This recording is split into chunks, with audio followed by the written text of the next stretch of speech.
Welcome to The Authority File, the academic library podcast from Choice, brought to you by Project MUSE and its new initiative, MUSE Open. I'm Bill Mickey, the host of the podcast and the editorial director at Choice.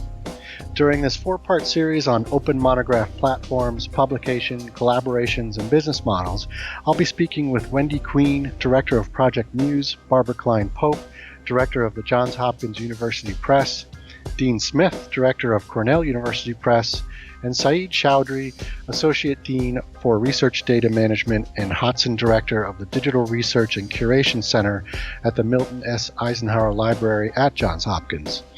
This week is the third installment of the series, and in this episode, Sayeed and I dive into the publication of Black Press in America, which is a collaborative project between the Sheridan Libraries, Johns Hopkins University Press, Project MUSE, and a group of researchers.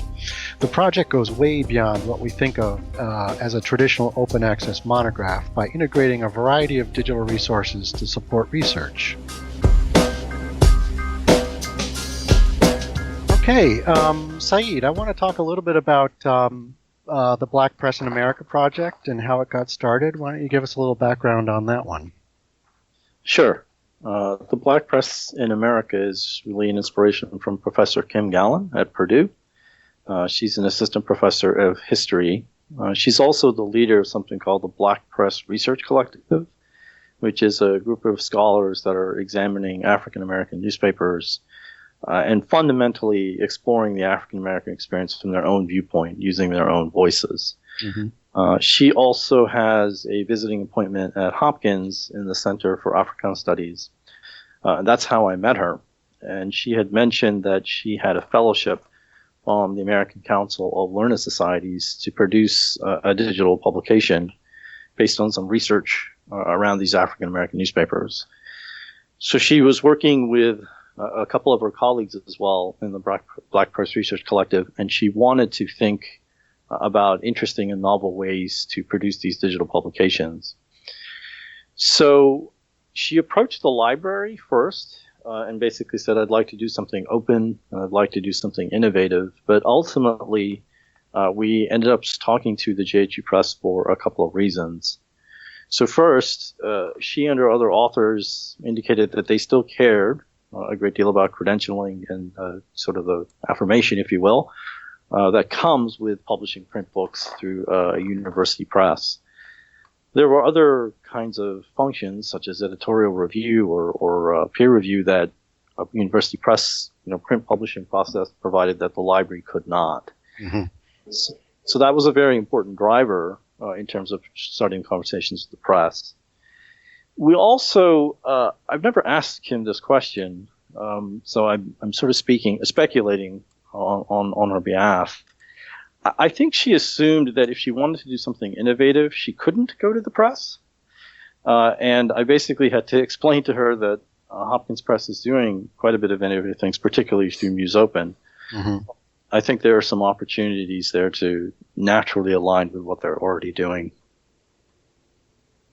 Right. I think that's it's a very interesting partnership that's happening here. You've got the press, the library, the authors and researchers. I'm wondering if you can expand a little bit about on the benefits of that collaboration between all of those groups, especially the author component. I'm wondering how that's helped evolve the original idea and the project's format. Sure. I think fundamentally there's a concept that economists describe called comparative advantage, where basically each party has a unique set of skills or expertise. Mm-hmm. And when you leverage those and bring them into a partnership, it's a much richer experience overall. That's really what's happening here. I think there are certain things that each of the partners brings in a unique way that complements the other party's expertise very well. So I think the authors, particularly someone like Kim, has some very interesting ideas about what she'd like to do, but she doesn't necessarily know all of the possibilities or options, particularly in terms of what technological capabilities might be available. In many cases, when you work on a digital project, or certainly in software development, we tend to develop use cases and then extract requirements and then work from those. Right. And that's a perfectly fine way of working. I do that quite a bit, but it is somewhat mechanical. in nature. So I think by having the authors, the press, and the libraries involved throughout this process, we're actually developing a shared understanding of possibilities and goals, and then iterating over that understanding over time. Mm-hmm. For example, the early conversations with the press led to the idea of having a book series rather than a project. We started to have conversations around analytics and business models in a way that we probably wouldn't have otherwise.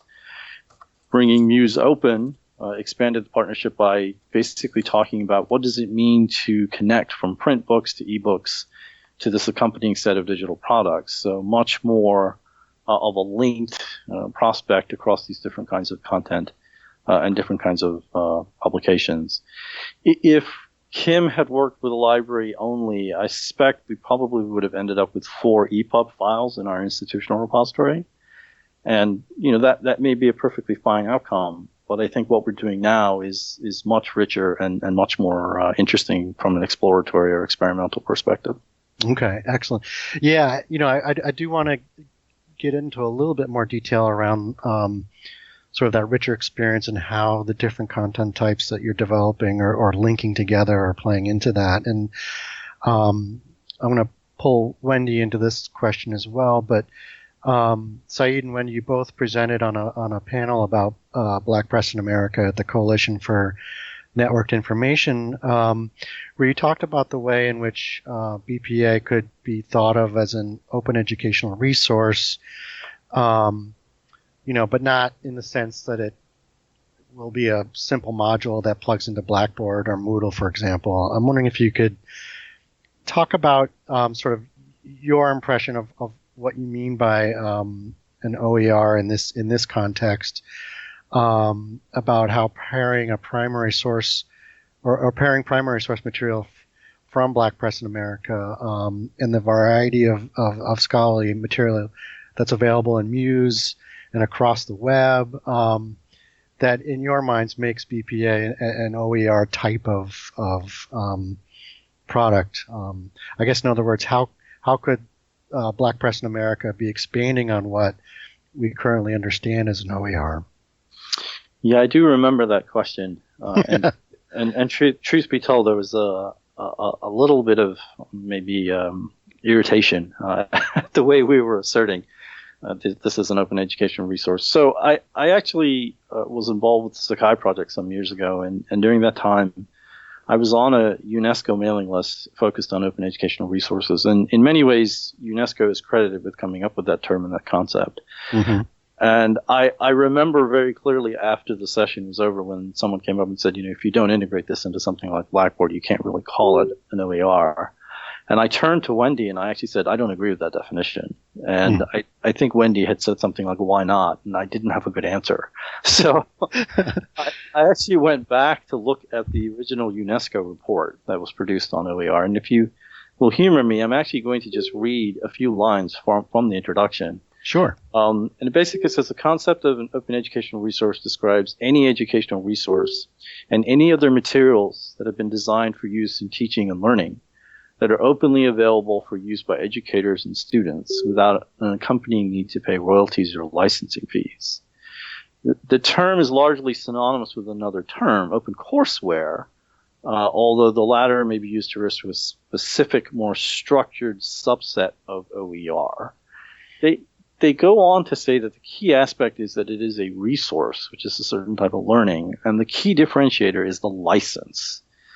So a license that facilitates use, reuse, adaptation, and so on. And they stress very clearly, OER is not synonymous with online learning or e-learning, although many people make that mistake and use it interchangeably. And finally, indeed, many open resources being produced currently, while shareable in digital format, are also printable. So given the bandwidth and connectivity challenges common in some developing countries, it would be expected that a high percentage of resources in such countries will be shared as printable resources rather than being used in e-learning. Mm-hmm. So I think that clearly there are benefits to including some sort of modules, something like Blackboard, but it's a very structured, packaged way of doing it. It's not the only way of providing access, or having licenses that provide access to this kind of content. And if you think about someone interested in the African American experience, what we're imagining is through linked data, they would discover that these kinds of resources exist or that certain scholars have discovered them through certain pathways. You could then go back to the ebook. You could know that there is a print book available as well. But I would submit to you that there are more people who have ebook readers than there are using Blackboard. So I do think this resonates a bit with not being too binary in terms of how we think about OER as well.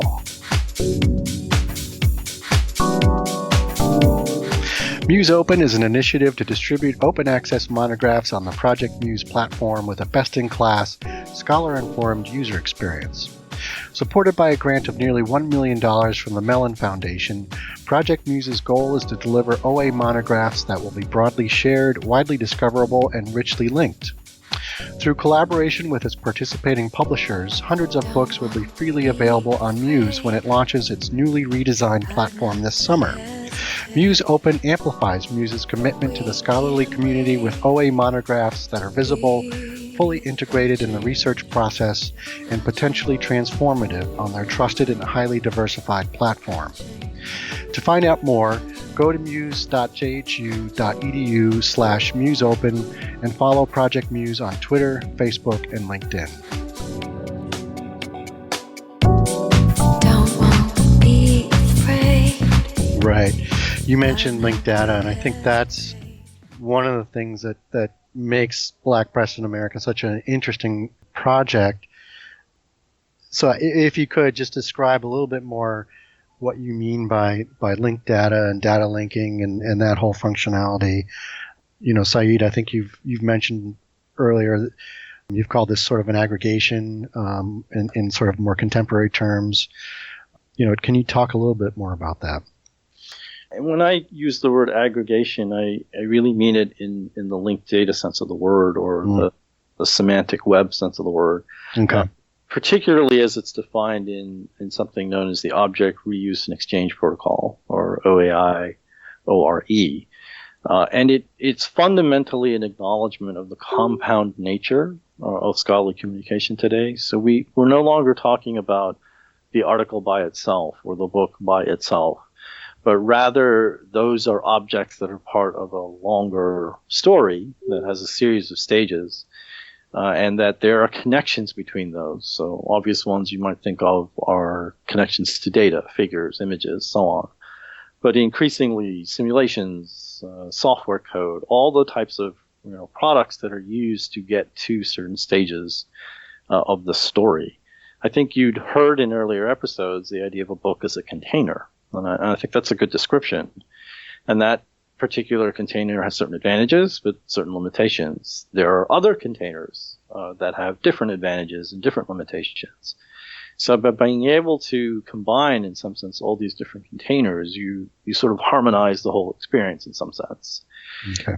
And we built a linked data tool, a protocol, a tool called RMAP. It was funded by the Sloan Foundation, and it lowers the barrier to entry to producing linked data. We've already managed for another project to demonstrate some of these linked data graphs that would show you how scholars navigate through these different materials.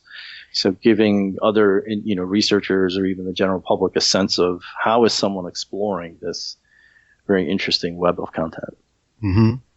You mentioned Sloan. I'm wondering, can you talk a little bit about the funding behind Black Press in America? Is the fact that it's such a unique project, does that have an impact on the funding sources, or how else are you supporting the development of the project in that respect? There's a couple of important aspects to consider. One is, of course, the fellowship that Kim received from ACLS. But we are also leveraging the work of other funding sources or grant-funded projects. MUSE Open, of course, is getting funding from the Mellon Foundation. Right. We have a Mellon grant as well to focus on a project called the Archaeology of Reading, which is really where a lot of this linked data work and development is taking place. But it's also important to mention that the Sheridan Libraries is providing support through our base budget. We have a process through which our Dean of Libraries can identify something as a priority project, which has happened in this case. And it's a signal that it's part of our strategic priorities, so I can tap into the software development team in a way I wouldn't otherwise. Okay. And then I imagine Black Press in America is sort of emerging as a flagship, I guess, for what MUSE Open can offer. I mean, is that fair to say? I certainly think Wendy can speak better on behalf of MUSE Open than I can. What I think is very useful is we're now part of an overall strategy that the press has, in some sense, manifests itself through MUSE Open, and that including things like sustainability. I think that you've heard in earlier episodes about the importance of experimentation. We don't have a clear sense of what an open access monograph, even if that term makes sense anymore, might look like. So MUSE Open is already doing a lot of this. It's a wonderful opportunity for us to align that kind of work we're trying to do through Black Press in America with MUSE Open in that way. Okay, excellent. So from MUSE's perspective, this is exactly the type of experimentation we want and need to do. MUSE doesn't want to be a platform that can do everything, but we do want to be the platform that is making as many content connections as possible and useful across the web. So it's a great experiment from both a technical standpoint and the opportunity for us to gather more analytics on how will users engage when the content is posted across platforms. And Sayeed has coined a term that he considers this as part of a new aggregation, and we want to be part of that new aggregation.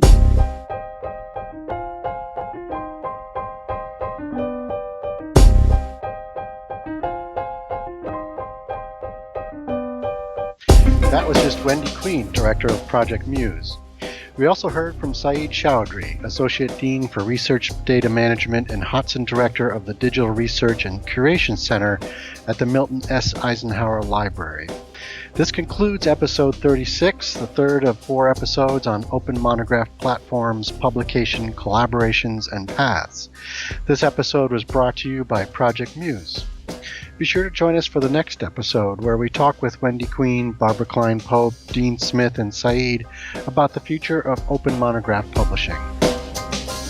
We want to make sure we continue to support the experiments and distributions of the programs that are receiving funding, such as what Dean mentioned through NEH.